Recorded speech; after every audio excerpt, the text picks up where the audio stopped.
اب اگلی آیت بھی بڑی اہم ترین آیت ہے، سورہ سبا کی آیت نمبر 28، وما ارسلناک الا کافۃ للناس بشیرا ونذیرا، اور اے محبوب صلی اللہ علیہ وآلہ وسلم ہم نے آپ کو نہیں بھیجا مگر خوشخبری سنانے والا اور ڈر سنانے والا پوری انسانیت کے لیے۔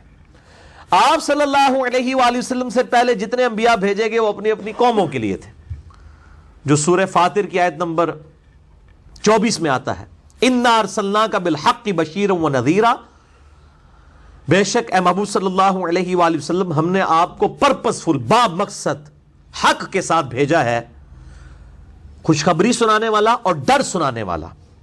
وَإِن مِّنْ أُمَّةٍ إِلَّا خَلَا فِيهَا نَذِيرٌ، اور کوئی امت ایسی نہیں گزری کہ جس میں کوئی نہ کوئی ڈر سنانے والا نہ آیا ہو۔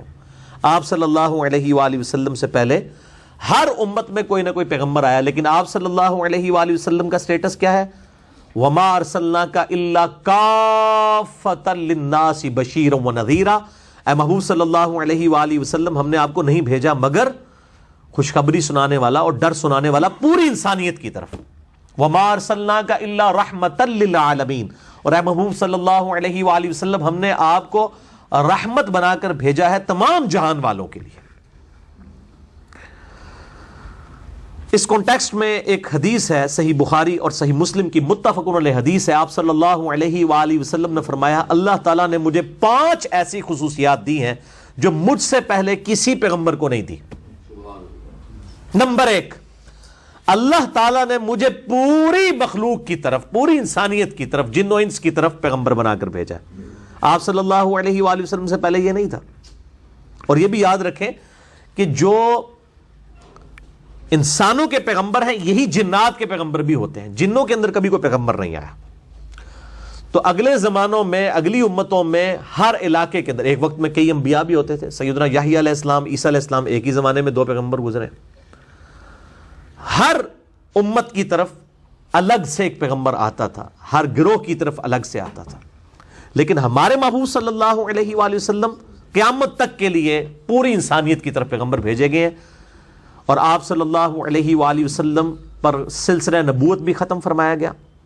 ما کان محمد ابا احد من رجالکم ولکن رسول اللہ وخاتم النبیین، محمد صلی اللہ علیہ وآلہ وسلم تم مردوں میں سے کسی کے باپ نہیں ہیں، یعنی وہ زید ابن حارثہ کے باپ نہیں ہیں، اور نہ ہی آپ کا کوئی بیٹا جوانی کی عمر تک پہنچے گا کہ اسے بھی پیغمبر بنایا جائے۔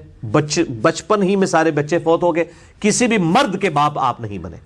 وَلَٰكِن رسول اللہ وخاتم النبیین، بلکہ آپ اللہ کے رسول ہیں اور نبوت کی مہر ہیں آپ صلی اللہ علیہ وآلہ وسلم، اور مہر ڈاکومنٹ کے اینڈ پہ لگائی جاتی ہے، جس کے بعد ڈاکومنٹ میں کوئی چیز ایڈ کرنا جرم ہوتا ہے۔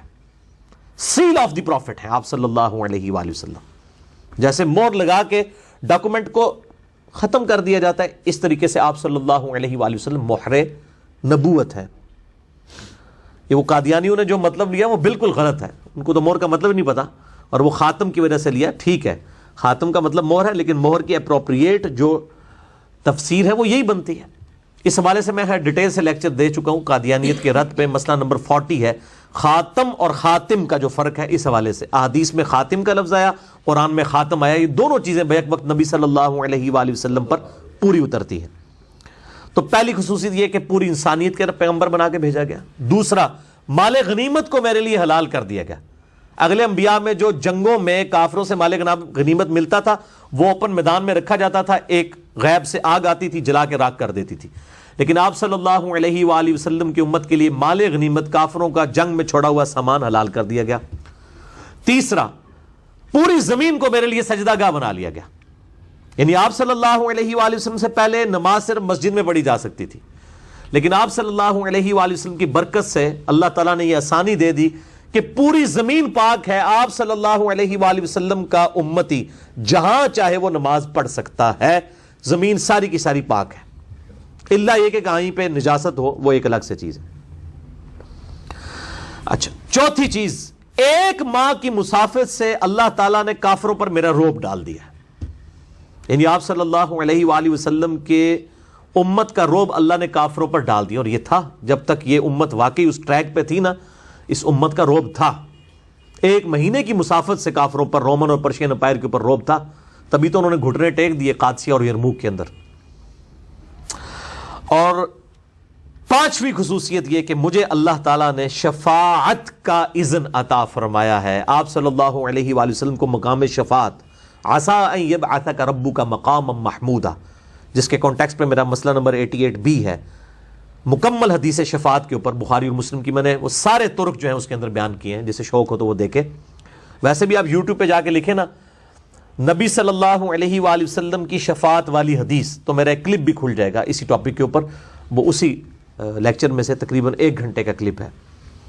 تو یہ 5 خصوصیات، صحیح مسلم کے ایک طریق کے اندر 2 خصوصیات اور ایڈ کی ہیں آپ صلی اللہ علیہ وآلہ وسلم نے۔ ان میں سے ایک خصوصیت یہ ہے، یعنی 6ٹھی، کہ مجھے جوامع کلمات کے ساتھ مبعوث کیا گیا، یعنی میں بات مختصر کرتا ہوں اور اس کا مفہوم بڑا گہرا ہوتا ہے، لمبی چوڑی بات نہیں کرنی پڑتی۔ وہ تو ہمیں اب انڈیا، پاکستان اور بنگلہ دیش میں چونکہ گمراہی بہت پھیل چکی ہے تو ہمیں وہ باتیں کھول کھول کے بیان کرنی پڑتی ہیں، ورنہ باتیں تو بالکل سیدھی سیدھی ہوتی ہیں۔ ایاک نعبد و ایاک نستعین کا ترجمہ کو راکٹ سائنس تو نہیں کسی کو سمجھانا پڑے، لیکن کیا کریں، ہمیں پھر 1.5 گھنٹے کا لیکچر دینا پڑتا ہے، دعا صرف اللہ ہی سے، 8 صفحوں کے اوپر پمفلٹ لکھنا پڑتا ہے اس ایک آیت کو بیان کرنے کے لیے، سمجھانے کے لیے۔ ٹھیک ہے، وہ کہتے ہیں نہیں دیکھیں جی، اس میں تو یہ ہے کہ اللہ ہی کی عبادت کرتے ہیں، اسی سے مدد مانگتے ہیں، اس میں یہ تو نہیں لکھا کسی اور سے نہیں مانگتے ہیں، بالکل الٹ لے جاتے ہیں۔ تو اس طرح کے دھوکے دیتے ہیں، تو اس لیے میں پھر ترجمہ کرتے اپروپریٹ ترجمہ کرتا ہوں، اے اللہ ہم تیری ہی عبادت کرتے ہیں اور غائب میں مدد کے لیے صرف تجھی کو پکارتے ہیں۔ ایک تو اسباب ہے، وہ تو قرآن میں حکم آیا وَتَعَاوَنُوا عَلَى الْبِرِّ وَالتَّقْوَى وَلَا تَعَاوَنُوا عَلَى الْإِثْمِ وَالْعُدْوَانِ، نیکی پرہیزگاری کے کاموں میں ایک دوسرے کی مدد کرو، برائی میں نہ کرو۔ ایک تو یہ کہ میں ان کو کہتا مجھے پانی پلا دیں، یہ تو بالکل ٹھیک ہے، لیکن یہ بغداد میں ادھر بھی قبر کے اندر میں کہتا ہوں مجھے پانی پلا دیں، وہی بات وہی جملہ فریم آف ریفرنس سے بدلنے کی وجہ سے غائب میں پکارنا ہوگا، خالصتاً شرک ہو جائے گا، ایاک نستعین کی وائلیشن۔ اس لیے میں ترجمہ کرتا ہوں، اے اللہ ہم تیری ہی عبادت کرتے ہیں اور غائب میں مدد کے لیے صرف تجھی کو پکارتے ہیں، یعنی دعا تجھ سے کرتے ہیں۔ بات جسے شوق ہو، مسئلہ نمبر 3 دعا صرف اللہ ہی سے، اسی کی ایکسٹینشن ہے مسئلہ نمبر 43 وسیلہ اور توسل کے صحیح احکام و مسائل، اس میں نے یہ ڈیٹیل سے بیان کیا ہے۔ اور دوسری خصوصیت صحیح مسلم کے اس طریق میں آئی ہے، یعنی ٹوٹلی 7ویں بن جائے گی، وَخُتِمَ بِيَ النَّبِيُّونَ، اور نبوت کا سلسلہ مجھ پہ ختم کر دیا گیا۔ یہاں پر لفظ خاتم نہیں، خاتم والا لفظ آیا ہے زیر کے ساتھ، کہ نبوت کا سلسلہ مجھ پر ختم کر دیا گیا، اب میرے بعد کوئی نبی نہیں آئے گا۔ تو آپ صلی اللہ علیہ وآلہ وسلم خاتم بھی ہیں اور خاتم بھی۔ یہ 7 خصوصیات بنی، اور ایک 8ویں ہے جو بخاری اور مسلم کی متفق علیہ حدیث ہے کہ اللہ تعالیٰ نے ہر نبی کو کوئی نہ کوئی معجزہ دیا تھا، مجھے اللہ تعالیٰ نے وہی کا معجزہ عطا فرمایا ہے، اور میں اللہ سے امید کرتا ہوں قیامت والے دن سب سے زیادہ پیروکار میرے ہوں گے، کیونکہ معجزہ سب سے بڑا ہے۔ تو یہ 8 خصوصیات نبی صلی اللہ علیہ وآلہ وسلم کی ایسی ہیں جو کسی پیغمبر کو نہیں دی گئی ہیں۔ نمبر 1، آپ کو پوری انسانیت کے لیے پیغمبر بنا کر بھیجا۔ نمبر 2، آپ صلی اللہ علیہ وآلہ وسلم کے لیے ساری زمین سجدہ گاہ بنا دی گئی۔ نمبر 3، آپ صلی اللہ علیہ وآلہ وسلم کے لیے مال غنیمت، کافروں کا چھوڑا ہوا سامان جنگ میں حلال کر دیا گیا۔ نمبر 4، آپ صلی اللہ علیہ وآلہ وسلم کی امت کا روب 1 مہینے کی مسافت سے کافروں کے اوپر ڈال دیا گیا۔ نمبر 5، آپ صلی اللہ علیہ وآلہ وسلم کو مقام شفاعت ملا۔ نمبر 6، آپ صلی اللہ علیہ وآلہ وسلم کو جوامع کلمات، یعنی بات مختصر اور مفہوم گہرا۔ اب یہ دیکھ لیں، انما الاعمال بالنیات، اعمال کا دار و مدار نیتوں پر ہے۔ بخاری مسلم دونوں میں حدیث ہے، بخاری کی پہلی حدیث یہی ہے، مشکات میں بھی پہلی حدیث یہی ہے۔ اب یہ ایک جملہ ہے لیکن اس کے اندر ایک قیامت مضمر ہے، یعنی سینکڑوں صفحوں کی کتاب لکھی جا سکتی ہے اس ایک حدیث کے اوپر۔ اعمال کا دار و مدار نیتوں پر ہے، جوامع کلمات کے ساتھ۔ اور نمبر 7، سلسلہ نبوت مجھ پر ختم کیا گیا۔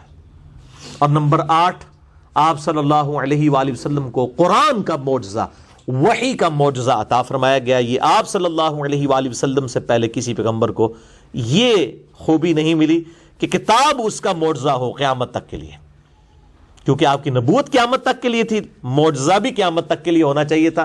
آج عیسیٰ علیہ السلام، موسیٰ علیہ السلام کا معجزہ ہم دکھا نہیں کسی کو سکتے، لیکن اپنے محبوب صلی اللہ علیہ وآلہ وسلم کا معجزہ دکھا سکتے ہیں.